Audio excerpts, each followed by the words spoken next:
बच्चू कडू यांनी अमरावतीतील परतवाडा प्रकरणावरून तीव्र प्रतिक्रिया दिली आहे. बटेंगे तो कटेंगे असे म्हणणारे लोक आता कुठे गेले असा सवाल त्यांनी उपस्थित केला. या प्रकरणात अन्याय झाल्याचा आरोप करत त्यांनी संबंधितांवर कारवाईची मागणी केली.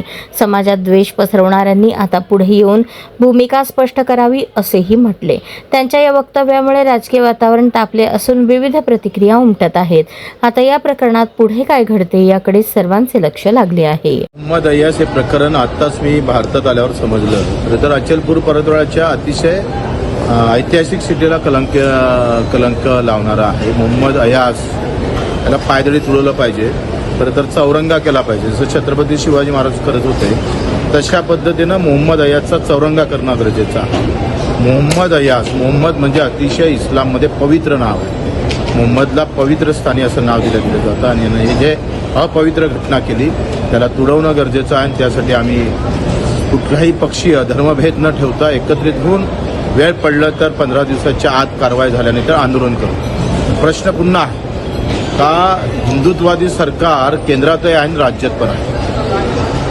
मग आता हिंदुत्ववादी सरकारमध्ये हिंदूच्याच मुली पुन्हा खतऱ्यात येत असेल तर आता काय करावं, कुणाला न्याय मागावा? म्हणजे एका इकडे बटेंगे तो कटेंगे म्हणणारे लोक गेले कुठं? तुमच्या राज्यामध्ये तुमच्याच राज्यामध्ये असे अन्याय होता आणि तुम्हीच बोंबलताय. या सगळ्या संदर्भात फडणवीस साहेब काय करताय?